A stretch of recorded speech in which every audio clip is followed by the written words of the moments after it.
أعوذ بالله من الشيطان الرجيم بسم الله الرحمن الرحيم قد سمع الله قول التي تجادلك في زوجها وتشتكي إلى الله والله يسمع تحاوركما إن الله سميع بصير۔ بے شک اللہ نے اس عورت کی بات سن لی جو اپنے شوہر کے معاملے میں آپ سے بحث کر رہی ہے اور اللہ کی بارگاہ میں شکایت کرتی ہے، اور اللہ تم دونوں کی گفتگو سن رہا ہے۔ بے شک اللہ خوب سننے والا، خوب دیکھنے والا ہے۔ تفسیر صراط الجنان۔ شان نزول۔ حضرت اوس بن صامت رضی اللہ تعالیٰ عنہ نے کسی بات پر اپنی زوجہ حضرت خولہ رضی اللہ تعالیٰ عنہا سے کہا، تو مجھ پر میری ماں کی پشت کی مثل ہے۔ یہ کہنے کے بعد حضرت اوس رضی اللہ تعالیٰ عنہ کو ندامت ہوئی۔ یہ کلمہ زمانہ جاہلیت میں طلاق شمار کیا جاتا تھا، اس لیے حضرت اوس رضی اللہ تعالیٰ عنہ نے اپنی زوجہ سے کہا، میرے خیال میں تو مجھ پر حرام ہو گئی ہے۔ حضرت خولہ رضی اللہ تعالی عنہ نے سرکار دو عالم صلی اللہ تعالی علیہ وآلہ وسلم کی خدمت میں حاضر ہو کر تمام واقعات ذکر کیے اور عرض کیا، میرا مال ختم ہو چکا، ماں باپ وفات پا گئے، عمر زیادہ ہو گئی اور بچے چھوٹے چھوٹے ہیں، اگر انہیں ان کے باپ کے پاس چھوڑوں تو ہلاک ہو جائیں گے اور اپنے ساتھ رکھوں تو بھوکے مر جائیں گے۔ اب ایسی کیا صورت ہے کہ میرے اور میرے شوہر کے درمیان جدائی نہ ہو؟ رسول کریم صلی اللہ تعالیٰ علیہ وآلہ وسلم نے ارشاد فرمایا، تیرے بارے میں میرے پاس کوئی حکم نہیں، یعنی ابھی تک زہار کے متعلق کوئی جدید حکم نازل نہیں ہوا، اور پرانا دستور یہی ہے کہ زہار سے عورت حرام ہو جاتی ہے۔ حضرت خولہ رضی اللہ تعالی عنہا نے عرض کیا، رسول اللہ صلی اللہ تعالی علیہ وآلہ وسلم، حضرت اوس رضی اللہ تعالی عنہ نے طلاق کا لفظ نہیں کہا، وہ میرے بچوں کے باپ ہیں اور مجھے بہت ہی پیارے ہیں۔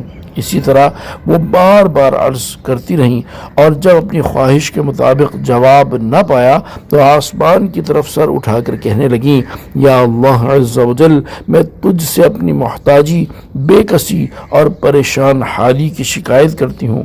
اپنے نبی اکرم صلی اللہ تعالیٰ علیہ وآلہ وسلم پر میرے حق میں ایسا حکم نازل فرما جس سے میری مصیبت دور ہو جائے۔ ام المؤمنین حضرت عائشہ صدیقہ رضی اللہ تعالی عنہا نے اس سے فرمایا، خاموش ہو جا اور دیکھ، رسول کریم صلی اللہ تعالی علیہ وآلہ وسلم کے چہرہ مبارک پر وحی کے آثار ظاہر ہیں۔ جب وحی پوری ہو گئی تو ارشاد فرمایا، اپنے شوہر کو بلاؤ۔ حضرت اوس رضی اللہ تعالی عنہ حاضر ہوئے تو حضور اقدس صلی اللہ تعالی علیہ وآلہ وسلم نے یہ آیتیں پڑھ کر سنائیں۔ اس آیت کا خلاصہ یہ ہے کہ اے پیارے حبیب صلی اللہ تعالی علیہ وآلہ وسلم، بے شک اللہ تعالیٰ نے اس عورت کی بات سن لی جو اپنے شوہر کے معاملے میں آپ سے بحث کر رہی ہے، اور اللہ تعالیٰ کی بارگاہ میں اپنے حال، فاقے اور تنہائی کے شدید ہونے کی شکایت کرتی ہے، اور اللہ تعالیٰ تم دونوں کی آپس میں ہونے والی گفتگو سن رہا ہے۔ بے شک جو اللہ تعالیٰ سے مناجات کرے اور اس کی بارگاہ میں گریہ وزاری کرے تو اللہ تعالیٰ اس کی مناجات کو سننے والا اور شکایت کنندہ کو دیکھنے والا ہے۔ نوٹ: خیال رہے کہ حضرت خولہ رضی اللہ تعالی عنہا کا سرکار دو عالم صلی اللہ تعالی علیہ وآلہ وسلم سے بحث و تکرار کرنا مخالفت یا مقابلے کی وجہ سے نہیں تھا، بلکہ کرم طلب کرنے کے لیے تھا، اور اس سے اپنے دکھ درد کا اظہار مقصود تھا۔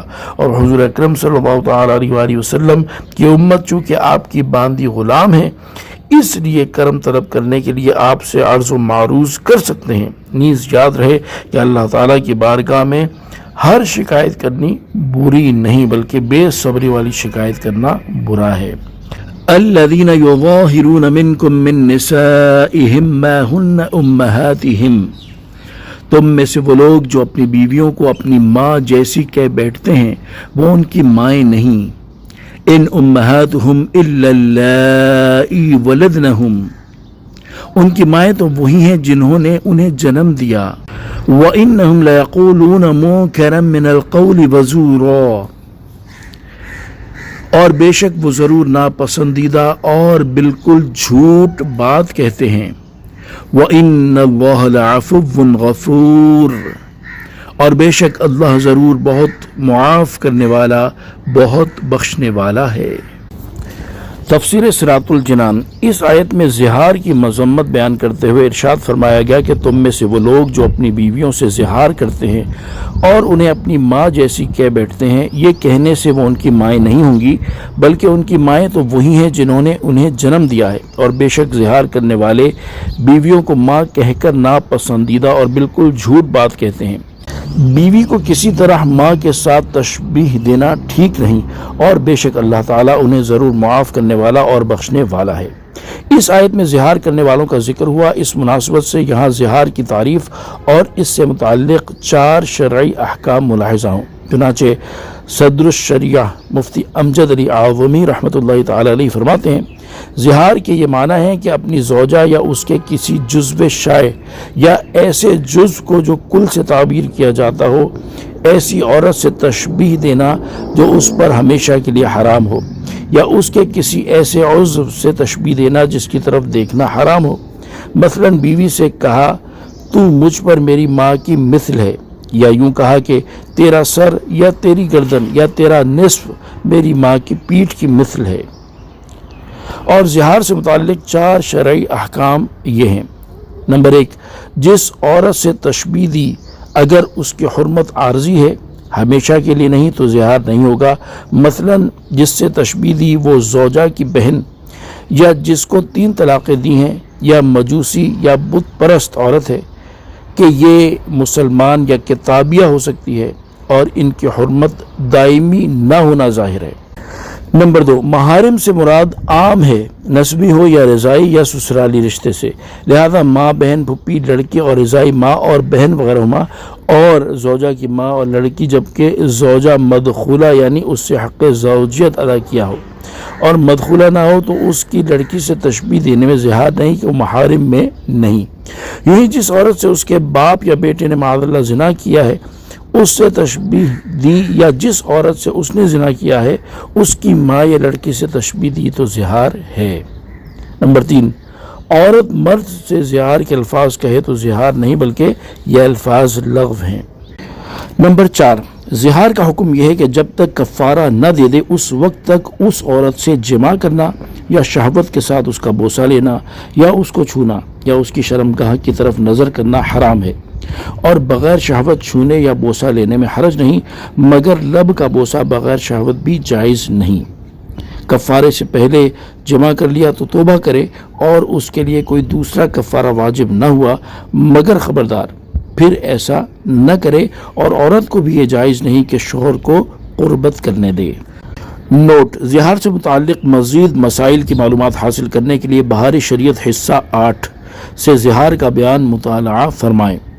نیز یاد رہے کہ دودھ پلانے والیاں دودھ پلانے کی وجہ سے ماؤں کے حکم میں ہیں، اور حضور اقدس صلی اللہ تعالی علیہ وآلہ وسلم کی ازواج مطہرات رضی اللہ تعالی عنہن حرمت اور تعظیم کے اعتبار سے مائیں ہیں، بلکہ حقیقی ماؤں سے بڑھ کر ہیں، لہذا یہ آیت اس آیت کے خلاف نہیں جس میں ارشاد فرمایا گیا وَأَزْوَاجُهُ أُمَّهَاتُهُمْ، ترجمہ اور ان کی بیویاں ان کی مائیں ہیں، یعنی سورہ احزاب کی اس آیت میں حکمی ماں کا ذکر ہے۔ وَالَّذِينَ يُظَاهِرُونَ مِن نِّسَائِهِمْ ثُمَّ يَعُودُونَ لِمَا قَالُوا فَتَحْرِيرُ رَقَبَةٍ مِّن قَبْلِ أَن يَتَمَاسَّا ذَلِكُمْ تُوعَظُونَ بِهِ وَاللَّهُ بِمَا تَعْمَلُونَ خَبِيرٌ۔ اور وہ جو اپنی بیویوں کو اپنی ماں جیسی کہیں پھر اپنی کہی ہوئی بات کا تدارک تلافی کرنا چاہیں تو اس کا کفارہ میاں بیوی کے ایک دوسرے کو چھونے سے پہلے ایک غلام آزاد کرنا ہے۔ یہ وہ ہے جس کی تمہیں نصیحت کی جاتی ہے، اور اللہ تمہارے کاموں سے خوب خبردار ہے۔ تفسیر صراط الجنان۔ اس سے پہلی آیت میں زہار کی مذمت بیان کی گئی، اور اب یہاں سے زہار کا شرعی حکم بیان کیا جا رہا ہے۔ چنانچہ اس آیت کا خلاصہ یہ ہے کہ وہ لوگ جو اپنی بیویوں سے زہار کریں پھر اس زہار کو توڑ دینا اور اس کی وجہ سے ہونے والی حرمت کو ختم کر دینا چاہیں تو ان پر زہار کا کفارہ ادا کرنا لازم ہے، لہذا ان پر ضروری ہے کہ ایک دوسرے کو چھونے سے پہلے ایک غلام آزاد کریں۔ یہ وہ حکم ہے جس کے ذریعے تمہیں نصیحت کی جاتی ہے تاکہ تم دوبارہ زہار نہ کرو۔ اور اللہ تعالیٰ کے عذاب سے ڈرو، اور یہ بات یاد رکھو کہ اللہ تعالیٰ تمہارے کاموں سے خبردار ہے اور وہ تمہیں ان کی جزا دے گا۔ لہذا اللہ تعالیٰ نے تمہارے لیے شریعت کی جو حدود مقرر کی ہیں ان کی حفاظت کرو اور کسی حد کو نہ توڑو۔ زہار کا کفارہ کب واجب ہے؟ صدر الشریعہ مفتی امجد علی اعظمی رحمۃ اللہ تعالی علیہ فرماتے ہیں، زہار کرنے والا جماع کا ارادہ کرے تو کفارہ واجب ہے، اور اگر یہ چاہے کہ وطی نہ کرے اور عورت اس پر حرام ہی رہے تو کفارہ واجب نہیں، اور اگر ارادہ جماع تھا مگر زوجہ مر گئی تو واجب نہ رہا۔ جب غلام پر قدرت ہے اگرچہ وہ خدمت کا غلام ہو تو کفارہ آزاد کرنے ہی سے ہوگا، اور اگر غلام کی استطاعت نہ ہو، خواہ ملتا نہیں یا اس کے پاس دام نہیں، تو کفارے میں پے در پے یعنی مسلسل 2 مہینے کے روزے رکھے، اور اگر اس کے پاس خدمت کا غلام ہے یا مدیون یعنی مقروض ہے یا دین یعنی قرض ادا کرنے کے لیے غلام کے سوا کچھ نہیں، تو ان صورتوں میں بھی روزے وغیرہ سے کفارہ ادا نہیں کر سکتا بلکہ غلام ہی آزاد کرنا ہوگا۔ نوٹ: زہار کے کفارے سے متعلق مزید مسائل کی معلومات حاصل کرنے کے لیے بہار شریعت حصہ 8 سے کفارے کا بیان مطالعہ فرمائیں۔ فَمَن لَّمْ يَجِدْ فَصِيَامُ شَهْرَيْنِ مُتَتَابِعَيْنِ مِن قَبْلِ أَن يَتَمَاسَّا، پھر جو شخص غلام نہ پائے تو میاں بیوی کے ایک دوسرے کو چھونے سے پہلے لگاتار 2 مہینے کے روزے رکھنا شوہر پر لازم ہے۔ فَمَن لَّمْ يَسْتَطِعْ فَإِطْعَامُ 60 مِسْكِينًا، پھر جو روزے کی طاقت نہ رکھتا ہو تو 60 مسکینوں کو کھانا کھلانا لازم ہے۔ ذَلِكَ لِتُؤْمِنُوا بِاللَّهِ وَرَسُولِهِ، یہ اس لیے کہ تم اللہ اور اس کے رسول پر ایمان رکھو۔ وَتِلْكَ حُدُودُ اللَّهِ، اور یہ اللہ کی حدیں ہیں۔ وَلِلْكَافِرِينَ عَذَابٌ أَلِيمٌ، اور کافروں کے لیے دردناک عذاب ہے۔ تفسیر صراط الجنان۔ اس آیت میں زہار کے کفارے کی مزید 2 صورتیں بیان کی جا رہی ہیں، چنانچہ آیت کا خلاصہ یہ ہے کہ پھر جسے غلام نہ ملے تو اس صورت میں زہار کا کفارہ یہ ہے کہ میاں بیوی کے ایک دوسرے کو چھونے سے پہلے لگاتار 2 مہینے کے روزے رکھنا شوہر پر لازم ہے۔ پھر جو اتنے روزے رکھنے کی طاقت نہ رکھتا ہو تو اس صورت میں 60 مسکینوں کو کھانا کھلانا شوہر پر لازم ہے۔ یہ حکم اس لیے دیا گیا ہے تاکہ تم اللہ تعالیٰ اور اس کے رسول صلی اللہ تعالیٰ علیہ وآلہ وسلم پر ایمان رکھو، ان کی فرما برداری کرو اور جاہلیت کے طریقے چھوڑ دو، اور یہاں جو زہار اور اس کے کفارے کے احکام بیان ہوئے یہ اللہ تعالیٰ کی حدیں ہیں، ان کو توڑنا اور ان سے تجاوز کرنا جائز نہیں، اور کافروں کے لیے قیامت کے دن دردناک عذاب ہے۔ یہاں آیت میں کفارے کی بیان کردہ ایک صورت روزے سے متعلق کچھ احکام، شرعی احکام سنتے ہیں۔ نمبر 1، روزے سے کفارہ ادا کرنے میں یہ شرط ہے کہ نہ اس مدت کے اندر ماہ رمضان ہو، نہ عید الفطر، نہ عید الاضحیٰ، نہ ایام تشریق۔ ہاں اگر مسافر ہے تو ماہ رمضان میں کفارے کی نیت سے روزہ رکھ سکتا ہے، مگر وہ ایام جن میں روزہ رکھنا ممنوع ہے ان میں اسے بھی روزہ رکھنے کی اجازت نہیں۔ نمبر 2، روزے اگر پہلی تاریخ سے رکھے تو دوسرا مہینہ ختم ہونے پر کفارہ ادا ہو گیا، اگرچہ دونوں مہینے 29 یعنی 29 ڈیز کے ہوں، جبکہ اگر پہلی تاریخ سے نہ رکھے ہوں تو 60 پورے کرنے ہوں گے، اور اگر 15 روزے رکھنے کے بعد چاند ہوا پھر اس مہینے کے روزے رکھ لیے اور یہ 29 کا مہینہ ہو، اس کے بعد 15 دن اور رکھ لیے کہ 59 دن ہوئے، جب بھی کفارہ ادا ہو جائے گا۔ نمبر 3، کفارے کا روزہ توڑ دیا، خواہ سفر وغیرہ کسی عذر سے توڑا یا عذر کے بغیر توڑ دیا، یا زہار کرنے والے نے جس عورت سے زہار کیا ان 2 مہینوں کے اندر دن یا رات میں اس سے جان بوجھ کر یا بھول کر صحبت کر لی تو نئے سرے سے روزے رکھے، کیونکہ شرط یہ ہے کہ جماع سے پہلے 2 مہینے کے پے در پے روزے رکھے، اور ان صورتوں میں یہ شرط نہ پائی گئی۔ روزے رکھنے پر بھی اگر قدرت نہ ہو کہ بیمار ہے اور صحت یاب ہونے کی امید نہیں یا بہت بوڑھا ہے تو 60 مسکینوں کو دونوں وقت پیٹ بھر کر کھانا کھلائے، اور اس میں یہ اختیار ہے کہ اکٹھے 60 مسکینوں کو کھلا دے یا متفرق طور پر۔ مگر شرط یہ ہے کہ اس دوران روزے رکھنے پر قدرت حاصل نہ ہو، ورنہ کھلانا صدقہ نفل ہوگا اور کفارے میں روزے رکھنے ہوں گے۔ اور اگر ایک وقت 60 کو کھلایا، دوسرے وقت ان کے علاوہ دوسرے 60 مسکینوں کو کھلایا تو کفارہ ادا نہ ہوا، بلکہ ضروری ہے کہ پہلے یا بعد والے مسکینوں کو پھر ایک وقت کھلائے۔ شرط یہ ہے کہ جن مسکینوں کو کھانا کھلایا ہو ان میں کوئی ایسا نابالغ نہ ہو جو بالغ ہونے کے قریب ہو۔ ہاں، اگر ایک جوان کی پوری خوراک کا اسے مالک کر دیا تو کافی ہے۔ یہ بھی ہو سکتا ہے کہ ہر مسکین کو صدقہ فطر کی مقدار یعنی نصف سا تقریباً 2 کلو گندم یا 1 سا تقریباً 4 کلو جو یا ان کی قیمت کا مالک کر دیا جائے، مگر مباح کر دینا کافی نہیں بلکہ مالک بنانا ضروری ہے، اور یہ انہی لوگوں کو دے سکتے ہیں جنہیں صدقہ فطر دے سکتے ہیں۔ اور یہ بھی ہو سکتا ہے کہ صبح کو کھلائے اور شام کے لیے قیمت دے دے، یا شام کو کھلائے اور صبح کے کھانے کی قیمت دے دے، یا 2 دن صبح کو یا شام کو کھلائے، یا 30 کو کھلائے اور 30 کو دے دے۔ غرض یہ کہ 60 کی تعداد جس طرح چاہے پوری کرے، اس کا اختیار ہے۔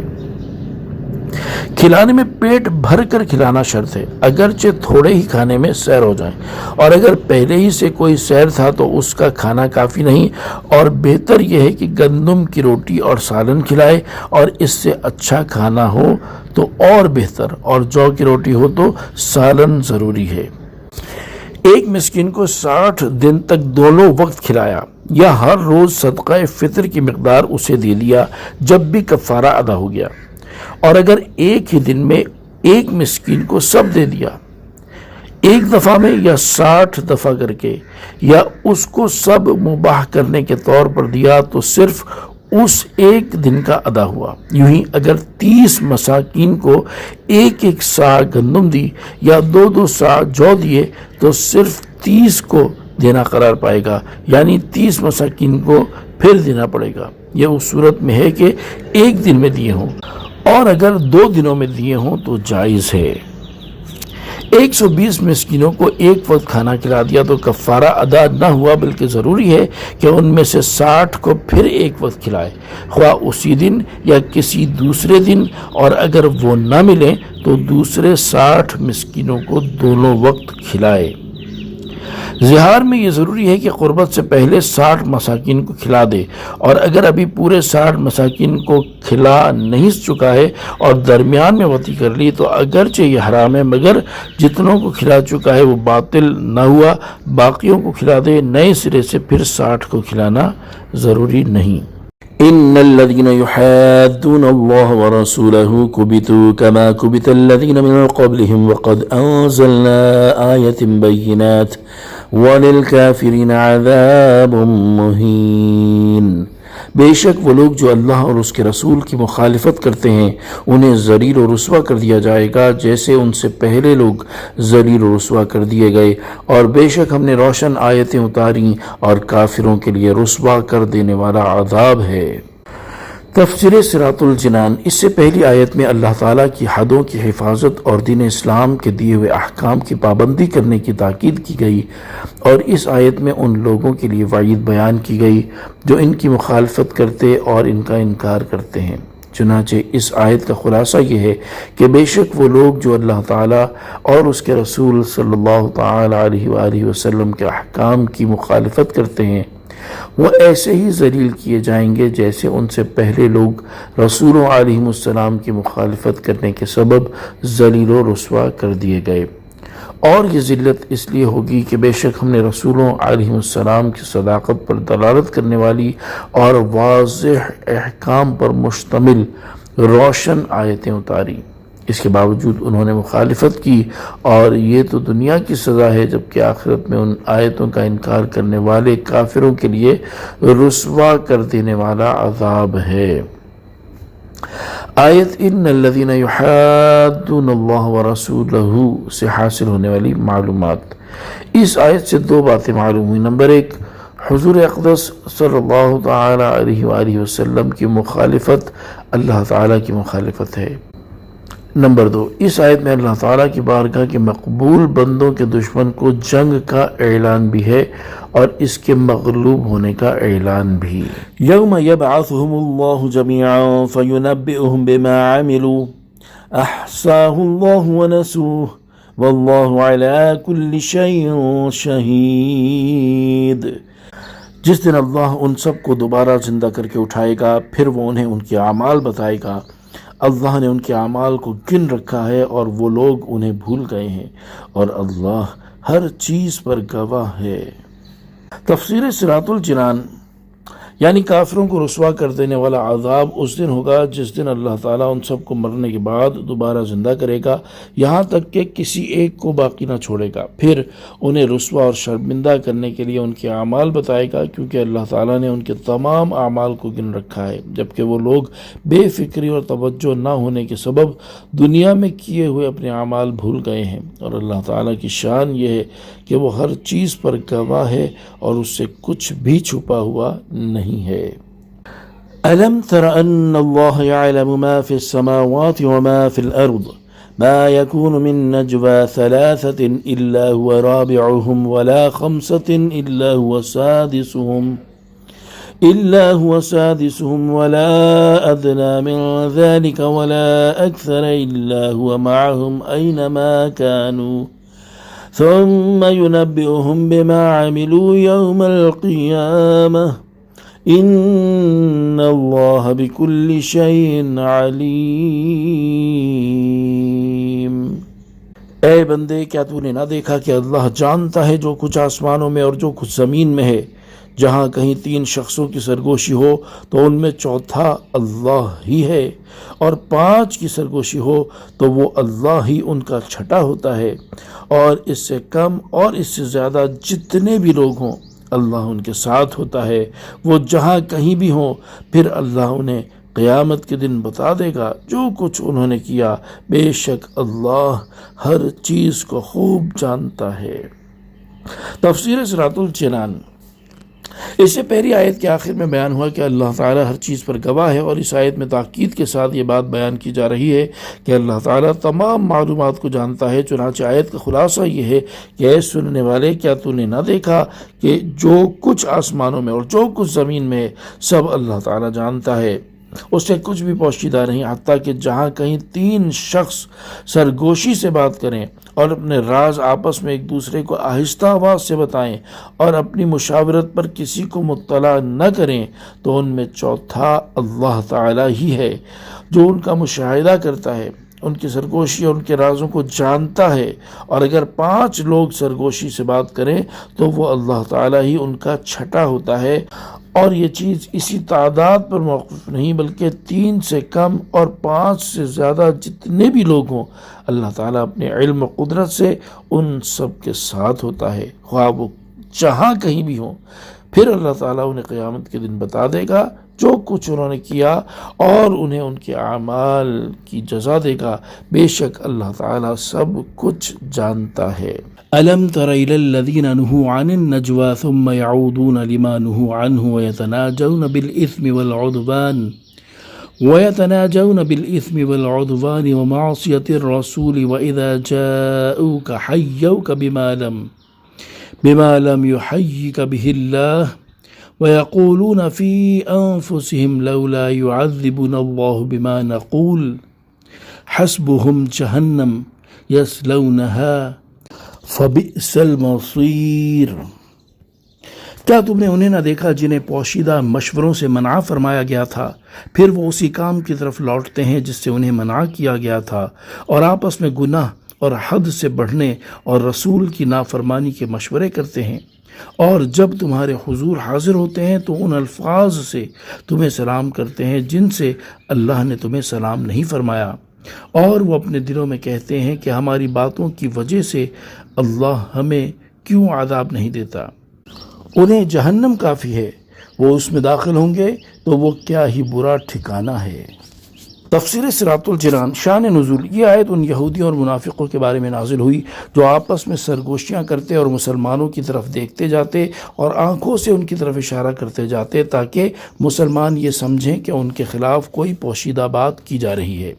اور اس سے انہیں رنج ہو۔ ان کی اس حرکت سے مسلمانوں کو غم ہوتا تھا، اور وہ کہتے تھے کہ شاید ان لوگوں کو ہمارے ان بھائیوں کے شہید ہونے کی یا شکست کھانے کی کوئی خبر پہنچی ہو جو جہاد میں گئے ہوئے ہیں، اور یہ اسی کے بارے میں باتیں بنا رہے ہیں اور اشارے کر رہے ہیں۔ جب منافقوں کی یہ حرکات بہت زیادہ ہو گئیں اور مسلمانوں نے سرکار دو عالم صلی اللہ تعالیٰ علیہ وآلہ وسلم کی بارگاہ میں اس کی شکایتیں کیں، تو تاجدار رسالت صلی اللہ تعالیٰ علیہ وآلہ وسلم نے سرگوشی کرنے والوں کو منع فرما دیا، لیکن وہ باز نہ آئے اور یہ حرکت کرتے ہی رہے۔ اس پر یہ آیت کریمہ نازل ہوئی اور ارشاد فرمایا گیا، کیا تم نے انہیں نہ دیکھا جنہیں پوشیدہ مشوروں سے منع فرمایا گیا تھا، پھر وہ اسی منع کیے ہوئے کام کی طرف لوٹتے ہیں اور آپس میں گناہ اور حد سے بڑھنے اور رسول کی نافرمانی کے مشورے کرتے ہیں۔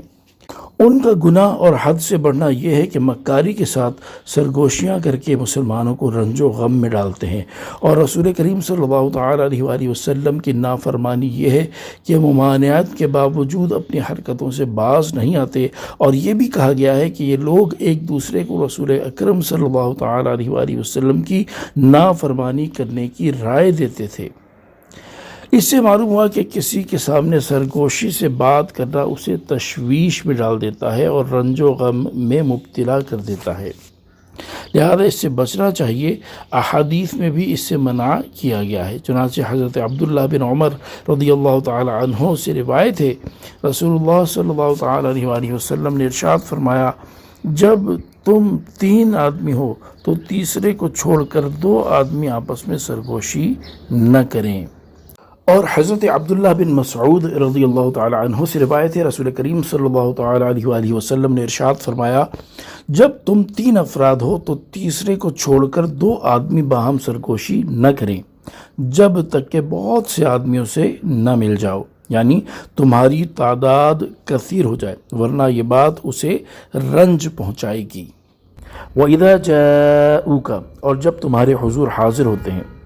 آیت کے اس حصے میں یہودیوں کی ایک اور بری عادت کے بارے میں بیان کیا جا رہا ہے کہ یہ لوگ جب سرکار دو عالم صلی اللہ تعالی علیہ وآلہ وسلم کی بارگاہ میں حاضر ہوتے ہیں تو کسی اچھے الفاظ سے سلام نہیں کرتے، اور ان کے سلام کے الفاظ وہ نہیں ہوتے جن سے اللہ تعالیٰ نے اپنے حبیب صلی اللہ تعالی علیہ وآلہ وسلم کو سلام فرمایا ہے۔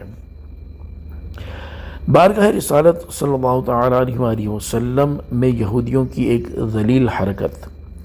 یہودی جب نبی کریم صلی اللہ تعالی علیہ وآلہ وسلم کی بارگاہ میں حاضر ہوتے تو یوں کہتے تھے، السلام علیکم، یعنی تم پر موت آئے۔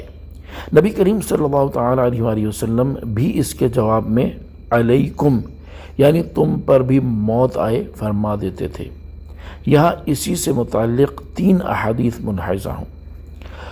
نمبر 1، ام المؤمنین حضرت عائشہ صدیقہ رضی اللہ تعالی عنہا فرماتی ہیں، یہودیوں کی ایک جماعت رسول اللہ صلی اللہ تعالی علیہ وآلہ وسلم کی بارگاہ میں حاضر ہوئی تو انہوں نے کہا، السلام علیکم، یعنی تم پر موت ہو۔ میں ان کی گفتگو سمجھ گئی اور کہا، تم پر موت اور لعنت ہو۔ پھر رسول کریم صلی اللہ تعالی علیہ وآلہ وسلم نے ارشاد فرمایا، اے عائشہ جانے دو، اللہ تعالیٰ ہر کام میں نرمی پسند فرماتا ہے۔ میں نے عرض کی، یا رسول اللہ صلی اللہ تعالی علیہ وآلہ وسلم، کیا آپ نے سنا نہیں کہ انہوں نے کیا کہا تھا؟ حضور اقدس صلی اللہ تعالی علیہ وآلہ وسلم نے ارشاد فرمایا، میں نے کہہ دیا تھا، وعلیکم، یعنی تم پر ہو۔ نمبر 2، حضرت عائشہ صدیقہ رضی اللہ تعالی عنہا سے روایت ہے کہ کچھ یہودی نبی کریم صلی اللہ تعالی علیہ وآلہ وسلم کی بارگاہ میں آئے اور انہوں نے کہا، السلام علیکم، یعنی تم پر موت ہو۔ حضرت عائشہ صدیقہ رضی اللہ تعالی عنہا نے انہیں جواب دیتے ہوئے کہا، تمہارے اوپر موت ہو، اللہ تعالیٰ تم پر لعنت کرے اور تم پر اللہ تعالیٰ غضب فرمائے۔ حضور اکرم صلی اللہ تعالی علیہ وآلہ وسلم نے ارشاد فرمایا، اے عائشہ جانے دو اور نرمی اختیار کرو، کج خلقی اور بدگوئی سے بچو۔ حضرت عائشہ رضی اللہ تعالی عنہا نے عرض کی، جو انہوں نے کہا وہ آپ نے سنا نہیں؟ ارشاد فرمایا، کیا تم نے وہ نہیں سنا جو میں نے کہا؟ میں نے وہی بات ان پر لوٹا دی تھی پس ان کے بارے میں میرے الفاظ شرف قبولیت حاصل کر گئے اور میرے بارے میں ان کے الفاظ قبول نہیں ہوئے۔ نمبر 3، حضرت انس رضی اللہ تعالی عنہ فرماتے ہیں ایک یہودی نبی کریم صلی اللہ تعالی علیہ وآلہ وسلم اور صحابہ کرام علیہم رضوان کی مجلس میں آیا اور اس نے کہا السلام علیکم۔ صحابہ کرام رضی اللہ تعالی عنہم نے اسے جواب دیا تو آپ نے ارشاد فرمایا تم جانتے ہو کہ اس نے کیا کہا؟ صحابہ کرام رضی اللہ تعالی عنہم نے عرض کی اللہ تعالیٰ اور اس کا رسول صلی اللہ تعالی علیہ وآلہ وسلم زیادہ جانتے ہیں۔ یا رسول اللہ صلی اللہ تعالی علیہ وآلہ وسلم، ہمارے خیال میں اس نے سلام کیا تھا۔ ارشاد فرمایا نہیں، بلکہ اس نے یوں کہا السلام علیکم، یعنی تم پر موت ہو، وہ چلا گیا ہے، تم اسے واپس لے کر آؤ۔ صحابہ کرام رضی اللہ تعالی عنہم اسے واپس لے کر آئے تو آپ نے ارشاد فرمایا تم نے السلام علیکم کہا تھا؟ اس نے جواب دیا جی ہاں۔ اس وقت آپ نے ارشاد فرمایا جب اہل کتاب میں سے کوئی شخص تمہیں سلام کرے تو تم کہو علیکا ما قلت، یعنی تم پر وہی نازل ہو جو تم نے کہا ہے۔ پھر آپ نے یہ آیت تلاوت فرمائی وَإِذَا جَاءُوكَ حَيَّوْكَ بِمَا لَمْ يُحَيِّكَ بِهِ اللَّهُ۔ ترجمہ، اور جب تمہارے حضور حاضر ہوتے ہیں تو ان الفاظ سے تمہیں سلام کرتے ہیں جن سے اللہ نے تمہیں سلام نہیں فرمایا۔ اس سے ہمیں بھی درس ملا کہ جب بھی ہم اپنے مسلمان بھائیوں کو سلام کریں تو سلام کے صحیح تلفظ کے ساتھ سلام کیا جائے۔ عموماً آج ہماری ایک اکثریت ہے کہ جیسے سلام صحیح طریقے سے سلام کے الفاظ کہنے نہیں آتے، السلام علیکم، السلام علیکم، اس طرح کے الفاظ عموماً نکلتے ہیں۔ تو صحیح تلفظ کے ساتھ مسلمانوں کو سلام کریں، یہ نہ ہو کہ معنی بگڑ جائیں۔ السلام علیکم یا کہیں السلام علیکم ورحمۃ اللہ وبرکاتہ، تو اس طرح صحیح تلفظ کے ساتھ سلام کریں اور جواب دینے والا بھی صحیح تلفظ کے ساتھ جواب دے وعلیکم السلام ورحمۃ اللہ وبرکاتہ۔ یہاں عین کے اوپر بھی زبر ہے، وعلیکم امون پڑھتے ہیں ہم لوگ تو یہ وعا عین کے اوپر بھی زبر پڑھا جائے گا وعلیکم السلام ورحمۃ اللہ وبرکاتہ۔ اللہ تعالی ہمیں ان باتوں کو سیکھنے اور اس پر عمل کی توفیق عطا فرمائے۔ وَيَقُولُونَ فِي أَنفُسِهِمْ لَوْلَا يُعَذِّبُنَا اللَّهُ بِمَا نَقُولُ حَسْبُهُمْ جَهَنَّمُ يَصْلَوْنَهَا فَبِئْسَ الْمَصِيرُ۔ اور وہ اپنے دلوں میں کہتے ہیں کہ ہماری باتوں کی وجہ سے اللہ ہمیں کیوں عذاب نہیں دیتا، انہیں جہنم کافی ہے، وہ اس میں داخل ہوں گے تو وہ کیا ہی برا ٹھکانہ ہے۔ تفسیر صراط الجنان آیت کے اس حصے میں یہودیوں کے بارے میں ایک اور بات بیان کی گئی ہے کہ وہ اپنے دلوں میں کہتے ہیں ہماری باتوں کی وجہ سے اللہ تعالی ہمیں کیوں عذاب نہیں دیتا۔ اس سے ان کی مراد یہ تھی کہ اگر حضرت محمد مصطفیٰ صلی اللہ تعالی علیہ وآلہ وسلم نبی ہوتے تو ہماری اس گستاخی پر اللہ تعالی ہمیں عذاب دیتا۔ اس کے جواب میں اللہ تعالی ارشاد فرماتا ہے انہیں عذاب کے طور پر جہنم کافی ہے، جس میں یہ داخل ہوں گے تو یہ ان کا کیا ہی برا انجام ہے۔ مراد یہ ہے کہ ہر چیز کا ایک وقت مقرر ہے۔ اگر کسی جرم پر فوراً عذاب نہ آئے تو یہ معنی نہیں کہ وہ جرم نہیں، بلکہ اس کا جرم ہونا اپنی جگہ برقرار ہے اور عذاب اس لیے نازل نہیں ہوا کہ ابھی اس کا وقت نہیں آیا، اور جب وقت آ جائے گا تو عذاب میں تاخیر نہ کی جائے گی، لہذا فوری عذاب نازل نہ ہونے کی وجہ سے کوئی دھوکہ نہ کھائے۔ یا ایھا الذین آمنوا اذا تناجیتم فلا تتناجوا بالاثم والعدوان ومعصیۃ الرسول وتناجوا بالبر والتقوى واتقوا اللہ الذی الیہ تحشرون۔ اے ایمان والو، جب تم آپس میں مشورہ کرو تو گناہ اور حد سے بڑھنے اور رسول کی نافرمانی کا مشورہ نہ کرو، اور نیکی اور پرہیزگاری کا مشورہ کرو، اور اس اللہ سے ڈرو جس کی طرف تمہیں اکٹھا کیا جائے گا۔ تفسیر صراط الجنان، اس سے پہلی آیت میں گناہ حد سے بڑھنے اور رسول کریم صلی اللہ تعالی علیہ وآلہ وسلم کی نافرمانی کے بارے میں مشورے کرنے پر یہودیوں اور منافقوں کی مذمت بیان کی گئی، اور اس آیت میں حضور اقدس صلی اللہ تعالی علیہ وآلہ وسلم کے صحابہ اکرام علیہم رضوان کو ان جیسے طریقے سے پرہیز کرنے کا حکم دیا جا رہا ہے۔ چنانچہ اس آیت کا خلاصہ یہ ہے کہ اے ایمان والو، تم جب آپس میں مشورہ کرو تو یہودیوں اور منافقوں کی طرح گناہ حد سے بڑھنے اور رسول اکرم صلی اللہ تعالی علیہ وآلہ وسلم کی نافرمانی کا مشورہ نہ کرنا، بلکہ نیکی اور پرہیزگاری کا مشورہ کرنا اور اس اللہ تعالی سے ڈرتے رہنا جس کی طرف تم اٹھائے جاؤ گے اور وہ تمہیں تمہارے اعمال کی جزا دے گا۔ بعض مفسرین کے نزدیک اس آیت میں منافقوں سے خطاب ہے، اور آیت کا معنی یہ ہے کہ اے اپنی زبان سے ایمان لانے والوں، تم جب آپس میں مشورہ کرو تو گناہ حد سے بڑھنے اور رسول کریم صلی اللہ تعالی علیہ وآلہ وسلم کی نافرمانی کا مشورہ نہ کرو، بلکہ نیکی اور پرہیزگاری کا مشورہ کرو اور اس اللہ تعالیٰ سے ڈرو جس کی طرف تم حساب کے لیے اٹھائے جاؤ گے تو وہ تمہیں تمہارے مشوروں کی جزا دے گا۔ اس آیت سے چار باتیں معلوم ہوئی۔ نمبر ایک، مسلمان صلاح مشورے مسلمانوں ہی سے کریں، کفار سے نہ کریں، اور اپنا انہیں مشیر وغیرہ نہ بنائیں۔ نمبر دو، آپس میں مشورے بھی اچھے ہی کریں، برے نہ کریں۔ نمبر تین، مسلمانوں کی خلوت بھی جلوت کی طرح پاکیزہ ہونی چاہیے۔ نمبر چار، تنہائی میں بھی حضور اکرم صلی اللہ علیہ وآلہ وسلم کا ادب و احترام ملحوظ رکھے۔ مبارک ہے وہ عالم جو اپنی تنہائی میں حضور پر نور صلی اللہ علیہ وآلہ وسلم کے فضائل سوچے، اور بدنصیب ہے وہ شخص جس کا حضور اقدس صلی اللہ علیہ وسلم کی توہین کے بارے سوچنے میں وقت گزرے۔ انما النجوى من الشيطان ليحزن الذين آمنوا وليس بضارهم شيئا إلا بإذن الله وعلى الله فليتوكل المؤمنون۔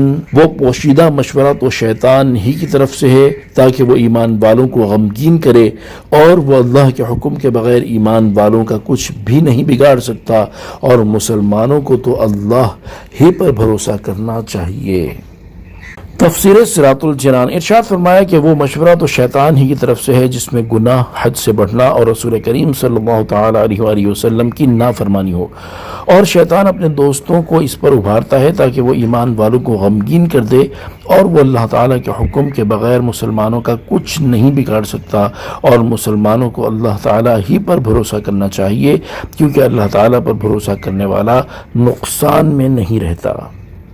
يا أيها الذين آمنوا إذا قيل لكم تفسحوا في المجالس فافسحوا يفسح الله لكم وإذا قيل انشزوا فانشزوا يرفع الله الذين آمنوا منكم والذين أوتوا العلم درجات والله بما تعملون خبير۔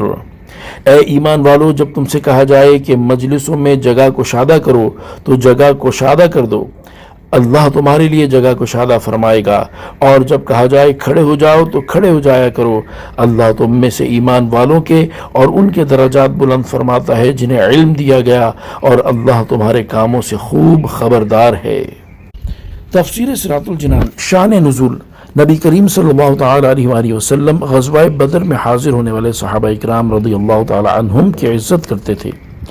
ایک روز چند بدری صحابہ اکرام رضی اللہ تعالی عنہم ایسے وقت پہنچے جب کہ مجلس شریف بھر چکی تھی۔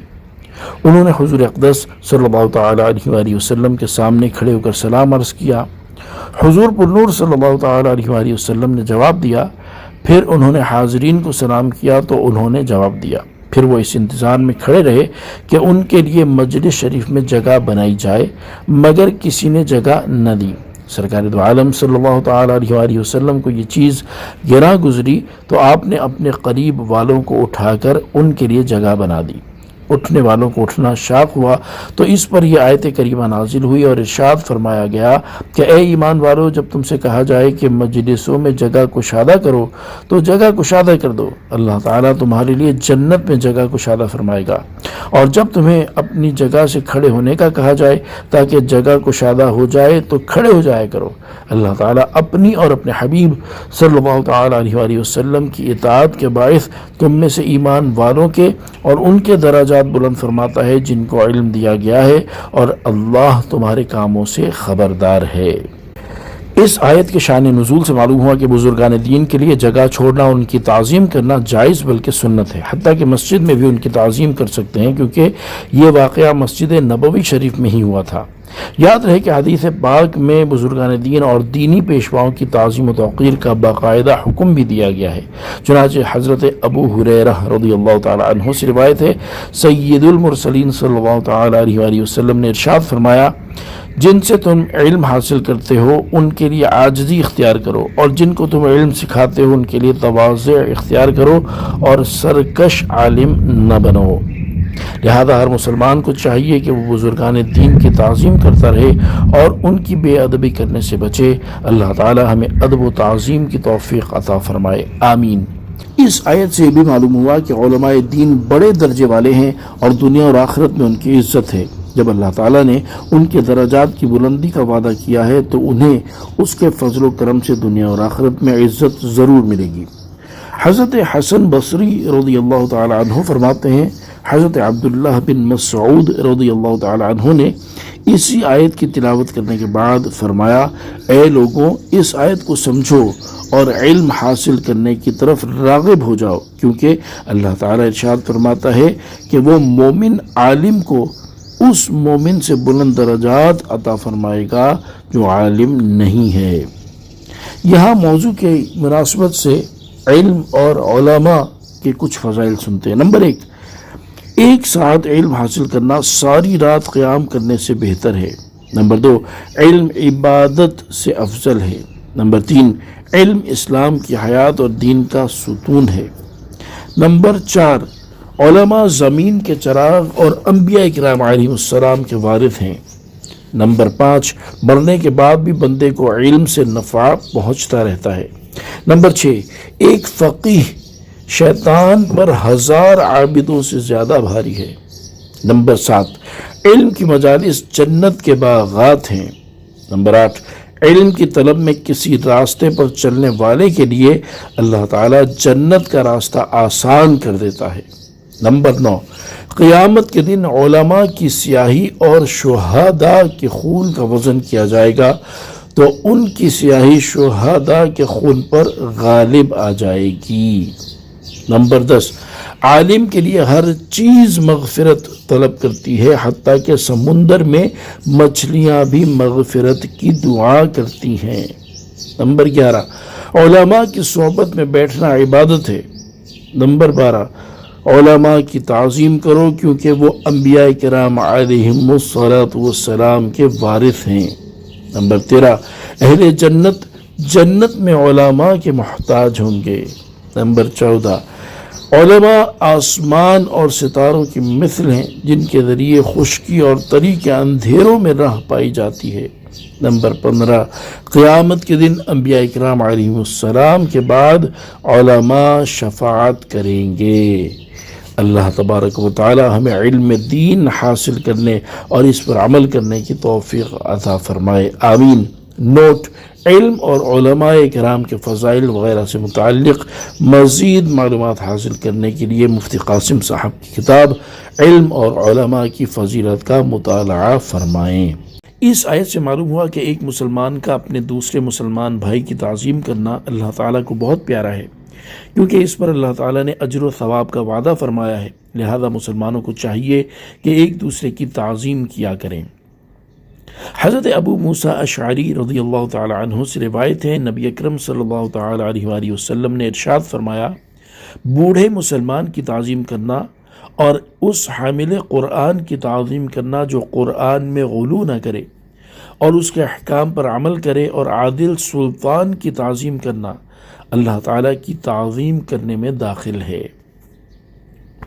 یاد رہے کہ مجلس کے آداب میں یہ بات شامل ہے کہ جو شخص پہلے آ کر بیٹھ چکا ہو اسے اس کی جگہ سے نہ اٹھایا جائے سوائے کسی بڑی ضرورت کے، یا یوں کہ اہم حضرات کے لیے نمایاں جگہ بنا دی جائے، جیسے دینی اور دنیاوی دونوں قسم کی مجلسوں میں سرکردہ حضرات کو اسٹیج پر یا سب سے آگے جگہ دی جاتی ہے، اور ویسے یہ ہونا چاہیے کہ بڑے اور سمجھدار حضرات سننے کے لیے زیادہ قریب بیٹھیں۔ حضرت ابو مسعود انصاری رضی اللہ تعالیٰ عنہ سے روایت ہے، نبی کریم صلی اللہ تعالیٰ علیہ وآلہ وسلم نے ارشاد فرمایا، تم میں سے جو لوگ بالغ اور عقل مند ہیں انہیں میرے قریب کھڑے ہونا چاہیے، پھر جو ان کے قریب ہوں، پھر جو ان کے قریب ہوں۔ اور حضرت عائشہ صدیقہ رضی اللہ تعالی عنہا سے روایت ہے، حضور پر نور صلی اللہ تعالی علیہ وآلہ وسلم نے ارشاد فرمایا، لوگوں سے ان کے مرتبے اور منصب کے مطابق معاملہ کرو۔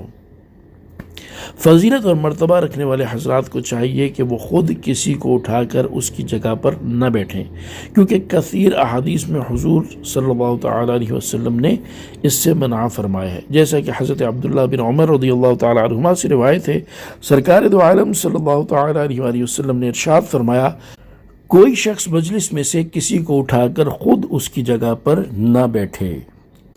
حضرت عبداللہ بن عمر رضی اللہ تعالی عنہما سے مروی ہے، دوسری روایت میں ہے، رسول کریم صلی اللہ تعالی علیہ وآلہ وسلم نے اس سے منع فرمایا ہے کہ ایک شخص کسی کو اس کی جگہ سے اٹھا کر خود اس کی جگہ بیٹھ جائے، البتہ تمہیں چاہیے کہ دوسروں کے لیے جگہ کشادہ اور وسیع کر دو۔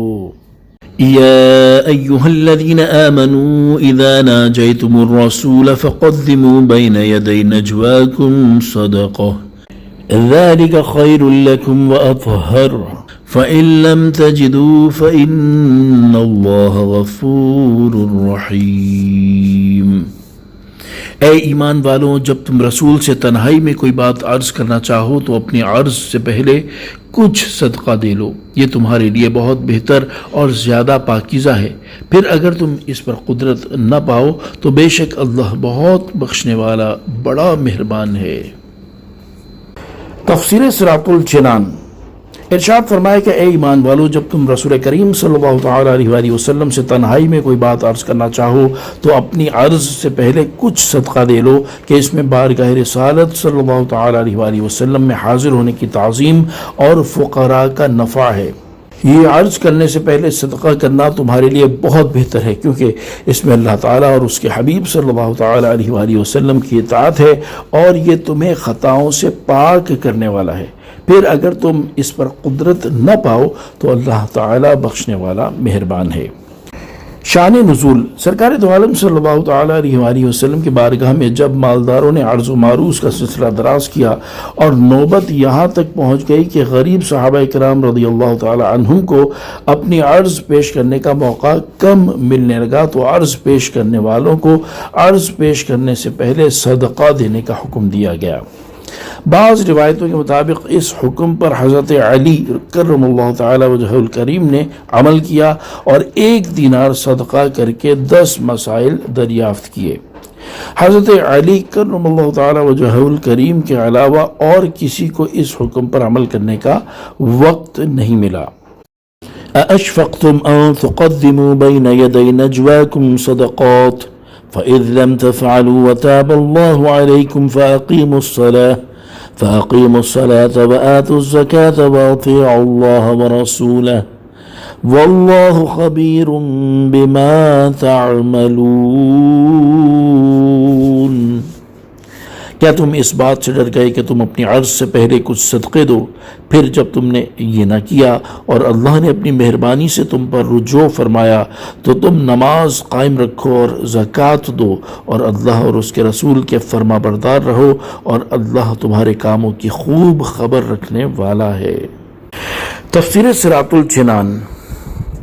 یعنی کیا تم غریبی اور ناداری کی وجہ سے نبی کریم صلی اللہ تعالی علیہ وآلہ وسلم کی بارگاہ میں اپنی عرض سے پہلے کچھ صدقہ دینے سے ڈر گئے، پھر جب تم نے صدقہ نہ دیا اور اللہ تعالیٰ نے اپنی مہربانی سے تم پر رجوع فرمایا اور پہلے صدقہ نہ دینے کا مواخذہ تم پر سے اٹھا لیا تو تم دوسری عبادات بجا لاؤ، جیسے نماز قائم رکھو اور زکوٰۃ دو اور اللہ تعالیٰ اور اس کے رسول صلی اللہ تعالی علیہ وآلہ وسلم کے فرما بردار رہو، اور یاد رکھو کہ اللہ تعالیٰ تمہارے ظاہری اور باطنی تمام کاموں کی خبر رکھنے والا ہے اور وہ تمہیں ان کی جزا دے گا۔ حضرت علی کرم اللہ تعالی وجہ الکریم فرماتے ہیں، جب یہ آیت مبارکہ یا ایہا الذین آمنوا اذا ناجیتم الرسول نازل ہوئی تو نبی کریم صلی اللہ تعالی علیہ وآلہ وسلم نے مجھ سے فرمایا، تمہارے خیال میں 1 دینار ٹھیک ہے؟ میں نے عرض کی لوگ اتنے کی طاقت نہیں رکھیں گے۔ ارشاد فرمایا 1/2 دینار۔ میں نے عرض کی یہ بھی نہیں دے سکیں گے۔ حضور پر نور صلی اللہ تعالیٰ علیہ وآلہ وسلم نے ارشاد فرمایا پھر کتنا ہونا چاہیے؟ میں نے عرض کی جو کے ایک دانے کے برابر۔ ارشاد فرمایا تم تو بڑے تنگ دست ہو۔ پھر یہ آیت نازل ہو گئی اَأَشْفَقْتُمْ أَن تُقَدِّمُوا بَيْنَ يَدَيْ نَجْوَاكُمْ صَدَقَاتٍ۔ حضرت علی رضی اللہ تعالی عنہ فرماتے ہیں بس میرے سبب سے اللہ تعالیٰ نے اس امت پر آسانی فرما دی۔ أَلَمْ تَرَ إِلَى الَّذِينَ تَوَلَّوْا قَوْمًا غَضِبَ اللَّهُ عَلَيْهِمْ مَا هُمْ مِنْكُمْ وَلَا مِنْهُمْ وَيَحْلِفُونَ عَلَى الْكَذِبِ وَهُمْ يَعْلَمُونَ۔ کیا تم نے ان لوگوں کو نہ دیکھا جنہوں نے ان لوگوں کو دوست بنا لیا جن پر اللہ نے غضب فرمایا؟ وہ نہ تم میں سے ہیں اور نہ ہی ان میں سے، اور وہ جان بوجھ کر جھوٹی بات پر قسم کھاتے ہیں۔ تفسیر صراط الجنان شان نزول۔ یہ آیت ان منافقوں کے بارے میں نازل ہوئی جنہوں نے یہودیوں سے دوستی کی اور ان کی خیر خواہی میں لگے رہتے اور مسلمانوں کے راز ان سے کہتے۔ ان کے بارے میں ارشاد فرمایا گیا کہ اے سننے والے، کیا تم نے ان لوگوں کو نہ دیکھا جنہوں نے یہودیوں کو دوست بنا لیا جن پر اللہ تعالیٰ نے غضب فرمایا ہے، اور ان کا حال یہ ہے کہ وہ نہ مسلمان ہیں اور نہ یہودی بلکہ منافق ہیں۔ منافقوں کے اسی تذبذب کا حال بیان کرتے ہوئے ایک اور مقام پر اللہ تعالیٰ ارشاد فرماتا ہے، ترجمہ، درمیان میں ڈگمگا رہے ہیں، نہ ان کی طرف ہیں نہ ان کی طرف، اور جسے اللہ گمراہ کرے تو تم اس کے لیے کوئی راستہ نہ پاؤ گے۔ اور حضرت عبداللہ بن عمر رضی اللہ تعالی عنہما سے روایت ہے نبی کریم صلی اللہ تعالی علیہ وآلہ وسلم نے ارشاد فرمایا منافقوں کی مثال اس بکری جیسی ہے جو دو ریوڑوں کے درمیان متردد ہو، کبھی اس ریوڑ میں جاتی ہے اور کبھی اس ریوڑ میں۔ وَيَحْلِفُونَ عَلَى الْكَذِبِ وَهُمْ يَعْلَمُونَ، اور وہ جان بوجھ کر جھوٹی بات پر قسم کھاتے ہیں۔ شان نزول۔ یہ آیت عبداللہ بن نبتل منافق کے بارے میں نازل ہوئی جو رسول کریم صلی اللہ تعالی علیہ وآلہ وسلم کی مجلس میں حاضر رہتا اور یہاں کی بات یہودیوں کے پاس پہنچا تھا۔ ایک روز حضور اقدس صلی اللہ تعالی علیہ وآلہ وسلم دولت سرائے اقدس میں تشریف فرما تھے۔ آپ نے ارشاد فرمایا اس وقت ایک آدمی آئے گا جس کا دل انتہائی سخت ہے اور وہ شیطان کی آنکھوں سے دیکھتا ہے۔ تھوڑی ہی دیر بعد عبداللہ بن نبتل آیا، اس کی آنکھیں نیلی تھیں۔ حضور اکرم صلی اللہ تعالی علیہ وآلہ وسلم نے اس سے ارشاد فرمایا تو اور تیرے ساتھی ہمیں کیوں گالیاں دیتے ہیں؟ وہ قسم کھا گیا کہ ایسا نہیں کرتا اور اپنے یاروں کو بھی لے آیا، انہوں نے بھی قسم کھائی کہ ہم نے آپ کو گالی نہیں دی۔ اس پر یہ آیت کریمہ نازل ہوئی۔ اعد اللہ لهم عذابا شدیدا انہم ساء ما كانوا يعملون۔ اللہ نے ان کے لیے سخت عذاب تیار کر رکھا ہے، بے شک وہ بہت ہی برے کام کرتے ہیں۔ اتخذوا ایمانہم جنتا فصدوا عن سبیل اللہ فلہم عذاب مہین۔ انہوں نے اپنی قسموں کو ڈھال بنا لیا ہے تو انہوں نے اللہ کی راہ سے روکا تو ان کے لیے رسوا کر دینے والا عذاب ہے۔ لا تغنی عنہم اموالہم ولا اولادہم من اللہ شیئا۔ ان کے مال اور ان کے اولاد اللہ کے سامنے انہیں ہرگز کچھ کام نہ دیں گے۔ اولئک اصحاب النار، وہ دوزخی ہیں، ہم فیہا خالدون، وہ اس میں ہمیشہ رہیں گے۔ تفسیر صراط الجنان۔ ان آیات کا خلاصہ یہ ہے کہ منافقوں کے اس طرز عمل کی وجہ سے اللہ تعالیٰ نے ان کے لیے سخت عذاب تیار کر رکھا ہے۔ بے شک وہ لوگ بہت ہی برے کام کرتے ہیں اور ان کے برے کاموں میں سے ایک یہ ہے کہ انہوں نے اپنی جھوٹی قسموں کو اپنی جان و مال کی حفاظت کے لیے ڈھال بنا لیا ہے، پھر اپنی حیلہ سازی سے دوسروں کو بھی اللہ تعالیٰ کی راہ میں جہاد کرنے اور دین اسلام میں داخل ہونے سے روکتے ہیں، تو ان کے کفر اور راہ خدا سے روکنے کی بنا پر ان کے لیے آخرت میں رسوا کر دینے والا عذاب ہے۔ ان کے مال اور ان کی اولاد اللہ تعالیٰ کے سامنے انہیں کچھ کام نہ دیں گے اور قیامت کے دن انہیں عذاب الہی سے بچا نہ سکیں گے۔ وہ دوزخی ہیں اور اس میں ہمیشہ رہیں گے۔ یوم یبعثہم اللہ جمیعا فیحلفون لہ کما یحلفون لکم ویحسبون انہم علی شیء الا انہم هم الکاذبون۔ جس دن اللہ ان سب کو اٹھائے گا تو اس کے حضور بھی ایسے ہی قسمیں کھائیں گے جیسے تمہارے سامنے کھا رہے ہیں، اور وہ یہ سمجھتے ہیں کہ وہ کسی چیز پر ہیں، خبردار بے شک وہی جھوٹے ہیں۔ تفسیر سورۃ الجنان، یعنی وہ دن یاد کریں جس دن اللہ تعالیٰ ان سب منافقوں کو اٹھائے گا تو اس کی بارگاہ میں بھی قسمیں کھائیں گے کہ دنیا میں ہم مخلص مومن تھے، منافق نہ تھے، جیسے آج تمہارے سامنے دنیا میں کھا رہے ہیں، اور وہ اپنی جھوٹی قسموں کو کارآمد سمجھتے ہیں کہ ان کی بدولت بچ جائیں گے، حالانکہ ایسا ہرگز نہ ہوگا۔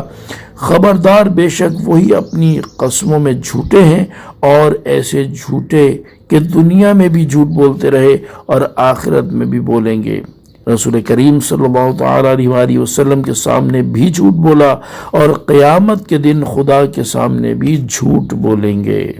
استحوذ علیہم الشیطان فانساہم ذکر اللہ اولئک حزب الشیطان الا ان حزب الشیطان هم الخاسرون۔ ان پر شیطان غالب آ گیا تو اس نے انہیں اللہ کی یاد بھلا دی، وہ شیطان کا گروہ ہیں، سن لو بے شک شیطان کا گروہ ہی خسارہ پانے والا ہے۔ تفسیر سورۃ الجنان، یعنی منافقوں کے یہ حال اس لیے ہوا کہ ان پر شیطان غالب آ گیا، جس کی وجہ سے ان کی اپنی سوچ سمجھ ختم ہو چکی ہے۔ شیطان انہیں جن کاموں میں چاہتا ہے لگا دیتا ہے، اور جب ان کی یہ حالت ہوگی تو پھر انہیں اللہ تعالیٰ کے ذکر کی کب پرواہ ہوگی، اور یہ کب اپنے رب عز و جل کو یاد کریں گے۔ وہ منافق شیطان کے گروہ ہیں، اور سن لو بے شک شیطان کا گروہ ہی خسارہ پانے والا ہے کہ جنت کی دائمی نعمتوں سے محروم اور جہنم کے ابدی عذاب میں گرفتار ہوگا۔ شاہ کرمانی رحمۃ اللہ تعالی علیہ فرماتے ہیں، بندے پر شیطان کے غالب آنے کی علامت یہ ہے کہ شیطان اسے کھانے پینے اور پہننے میں مشغول کر دیتا ہے۔ بندے کے دل کو اللہ تعالیٰ کی نعمتوں اور اس کے انعامات میں غور و فکر کرنے اور ان نعمتوں کا شکر ادا کرنے سے غافل کر دیتا ہے۔ بندے کو اس کے رب تعالیٰ کا ذکر کرنے سے غافل کر کے جھوٹ، غیبت اور بہتان تراشی میں مصروف کر دیتا ہے، اور بندے کے دل میں دنیا کا مال جمع کرنے اور دنیا سنوارنے کی لگن ڈال کر اسے غور و فکر کرنے اور اپنے انجام کے بارے میں سوچنے سے غافل کر دیتا ہے۔ ان علامات کو سامنے رکھتے ہوئے ہر مسلمان کو چاہیے کہ وہ اپنے حال اور اپنے اعمال پر غور کرے۔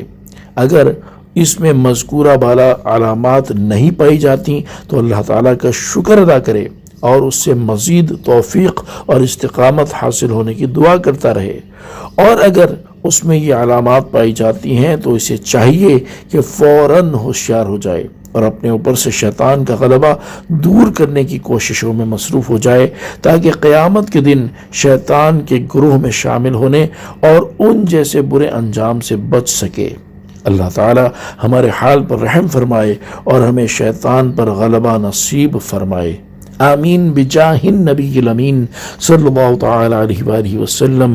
ان الذین یحادون اللہ ورسولہ اولئک فی الاذلین، بے شک وہ لوگ جو اللہ اور اس کے رسول کی مخالفت کرتے ہیں وہ سب سے زیادہ ذلیلوں میں ہیں۔ تفسیر سورۃ الجنان، یعنی بے شک وہ لوگ جو اللہ تعالیٰ اور اس کے رسول صلی اللہ تعالیٰ علیہ وآلہ وسلم سے عداوت رکھتے اور ان کے احکامات کی مخالفت کرتے ہیں، وہ اللہ تعالیٰ کے نزدیک سب سے زیادہ ذلیل لوگوں میں شامل ہیں۔ اس سے معلوم ہوا کہ حضور اکرم صلی اللہ تعالیٰ علیہ وآلہ وسلم کی مخالفت اللہ تعالیٰ کی مخالفت ہے، کیونکہ زمانہ رسالت کے کفار و منافقین اپنے گمان میں اللہ تعالیٰ کی مخالفت نہیں کرتے تھے، بلکہ کافر تو کفر بھی یہ سمجھ کر کرتا تھا کہ اللہ تعالیٰ اس سے راضی ہے۔ البتہ وہ حضور پر نور صلی اللہ تعالیٰ علیہ وآلہ وسلم کی مخالفت کرتے تھے، اور اسے اللہ تعالیٰ نے اپنی مخالفت فرمایا ہے۔ كتب الله لأغلبن أنا ورسلي إن الله قوي عزيز، اللہ لکھ چکا ہے کہ ضرور میں غالب آؤں گا اور میرے رسول، بے شک اللہ قوت والا سب پر غالب ہے۔ تفسیر صراط الجنان، یعنی اللہ تعالیٰ لوح محفوظ میں لکھ چکا ہے کہ ضرور میں غالب آؤں گا اور میرے رسول غالب آئیں گے۔ بے شک اللہ تعالیٰ قوت والا ہے، اسے کوئی اس کے ارادے سے منع نہیں کر سکتا، عزت والا اور غلبے والا ہے، کوئی اسے مغلوب نہیں کر سکتا۔ یاد رہے کہ یہاں آیت میں رسولوں علیہم الصلاۃ والسلام کے غالب آنے سے مراد دلیل اور حجت کے ساتھ یا تلوار کے ساتھ غالب آنا ہے۔ دلیل و حجت کے ساتھ تو سبھی غالب تھے، البتہ بہت ساروں کو تلوار کے ساتھ بھی غلبہ عطا کیا گیا۔ لا تجد قوما يؤمنون بالله واليوم الآخر يوادون من حاد الله ورسوله ولو كانوا آباءهم أو أبناءهم أو إخوانهم أو عشيرتهم أولئك كتب في قلوبهم الإيمان وأيدهم بروح منه ويدخلهم جنات تجري من تحتها الأنهار خالدين فيها رضي الله عنهم ورضوا عنه أولئك حزب الله ألا إن حزب الله هم المفلحون۔ تم ایسے لوگوں کو نہیں پاؤ گے جو اللہ اور آخرت کے دن پر ایمان رکھتے ہوں کہ وہ ان لوگوں سے دوستی کریں جنہوں نے اللہ اور اس کے رسول سے مخالفت کی، اگرچہ وہ ان کے باپ یا ان کے بیٹے یا ان کے بھائی یا ان کے خاندان والے ہوں۔ یہ وہ لوگ ہیں جن کے دلوں میں اللہ نے ایمان نقش فرما دیا اور اپنی طرف کی روح سے ان کی مدد کی، اور وہ انہیں ان باغوں میں داخل فرمائے گا جن کے نیچے نہریں بہتی ہیں، ان میں ہمیشہ رہیں گے۔ اللہ ان سے راضی ہوا اور وہ اللہ سے راضی ہوئے۔ یہ اللہ کی جماعت ہے، سن لو اللہ کی جماعت ہی کامیاب ہے۔ تفسیر صراط الجنان، کافروں سے دوستی کرنے کے بارے میں منافقوں کا حال بیان کرنے کے بعد یہاں سے مخلص ایمان والوں کا حال بیان کیا جا رہا ہے کہ اے پیارے حبیب صلی اللہ تعالی علیہ وآلہ وسلم، جو لوگ اللہ تعالیٰ اور آخرت کے دن پر سچا ایمان رکھتے ہیں، آپ انہیں ایسا نہیں پائیں گے کہ وہ ان لوگوں سے دوستی کریں جنہوں نے اللہ تعالیٰ اور اس کے رسول صلی اللہ تعالی علیہ وآلہ وسلم سے مخالفت کی، یعنی ان سے یہ ہو ہی نہیں سکتا اور ان کی یہ شان ہی نہیں اور ان کا ایمان اس کو گوارا ہی نہیں کرتا کہ اللہ اور رسول کے دشمن سے دوستی کریں، اگرچہ وہ ان کے باپ یا بیٹے یا بھائی یا خاندان والے ہوں۔ یہ وہ لوگ ہیں جن کے دلوں میں اللہ تعالیٰ نے ایمان نقش فرما دیا ہے اور اپنی طرف کی روح سے ان کی مدد کی، اور وہ انہیں ان باغوں میں داخل فرمائے گا جن کے نیچے نہریں بہتی ہیں، ان میں ہمیشہ رہیں گے۔ اللہ تعالیٰ ان کے ایمان، اخلاص اور طاعت کے سبب ان سے راضی ہوا اور وہ اللہ تعالیٰ کی رحمت اور اس کے کرم سے راضی ہوئے۔ یہ اللہ تعالیٰ کی جماعت ہے، سن لو اللہ تعالیٰ کی جماعت ہی کامیاب ہے کہ یہ جہنم کے عذاب سے محفوظ رہیں گے اور جنت کی عظیم الشان دائمی نعمتیں ہمیشہ کے لیے پائیں گے۔ اس آیت سے معلوم ہوا کہ بد دینوں، بد مذہبوں، اللہ تعالیٰ اور اس کے رسول کی شان میں گستاخی اور بے ادبی کرنے والوں سے قلبی محبت، دوستی اور میل جول جائز نہیں، اور یہ بھی معلوم ہوا کہ کافروں سے دوستی کرنا مسلمان کی شان اور اس کے ایمان کے تقاضوں کے برخلاف ہے۔ امام اہل سنت الشاہ امام احمد رضا خان رحمۃ اللہ تعالی علیہ اس آیت پر عمل کرنے سے جو فائدے حاصل ہوتے ہیں وہ بیان فرما رہے ہیں۔ نمبر 1، اللہ تعالیٰ تمہارے دلوں میں ایمان نقش کر دے گا جس میں انشاءاللہ تعالی حسن خاتمہ کی بشارت جلیلہ ہے کہ اللہ کا لکھا نہیں مٹتا۔ نمبر 2، اللہ تعالیٰ روح القدس سے تمہاری مدد فرمائے گا۔ نمبر 3، تمہیں ہمیشگی کی جنتوں میں لے جائے گا جن کے نیچے نہریں رواں ہیں۔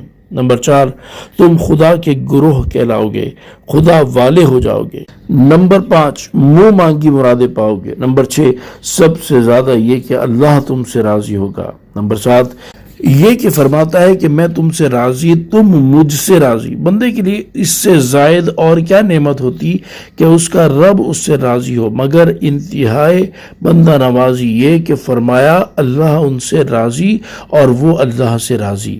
مسلمانوں، خدا لگتی کہنا اگر آدمی کروڑ جانے رکھتا ہو اور وہ سب کی سب ان عظیم دولتوں پر نثار کر دے تو واللہ کہ مفت پائیں۔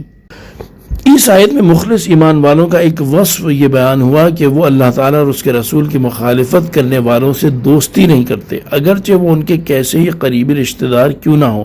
چنانچہ صحابہ کرام رضی اللہ تعالیٰ عنہم نے اپنے عمل سے یہ ثابت کر کے دکھایا کہ انہیں اللہ تعالیٰ اور اس کے رسول کے مقابلے میں رشتہ داری کا کوئی لحاظ نہیں۔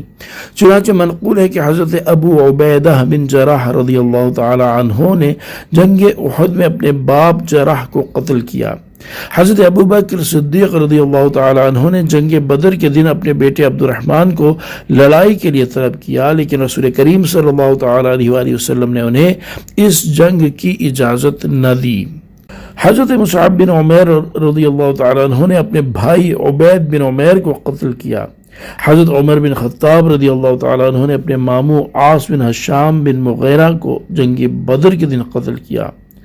حضرت علی کرم اللہ تعالیٰ وجہ الکریم، حضرت حمزہ اور حضرت ابو عبیدہ رضی اللہ تعالیٰ عنہما نے ربیعہ کے بیٹوں عتبہ اور شیبہ کو اور ولید بن عتبہ کو بدر میں قتل کیا جو ان کے رشتہ دار تھے۔ اس آیت سے ان لوگوں کو درس عبرت حاصل کرنا چاہیے جو اپنے دنیاوی مفادات کی خاطر صلح کلیت کے قائل ہوتے ہیں اور اللہ عز و جل اور اس کے رسول صلی اللہ تعالیٰ علیہ وآلہ وسلم کے دشمنوں کے ساتھ دوستیاں نبھاتے ہیں۔ اللہ تعالیٰ ہمیں صلح کلیت سے محفوظ رکھے، ہمیشہ بد مذہبوں سے، کفار سے دور رکھے اور صحیح اہل ایمان، اہل حق کے ساتھ محبت کرنے، ان کے ساتھ اٹھنے بیٹھنے کی سعادت نصیب فرمائے۔ الحمدللہ آج سورہ مجادلہ ترجمہ اور تفسیر کے ساتھ مکمل کرنے کی سعادت حاصل کی۔ اللہ تبارک و تعالی ہمیں اس سورہ مبارکہ کی خوب خوب برکتیں عطا فرمائے، آمین بجاہ النبی الامین صلی اللہ تعالی علیہ وآلہ وسلم۔ صلو علی الحبیب صلی اللہ تعالی علی محمد صلی اللہ تعالی علیہ وآلہ وسلم۔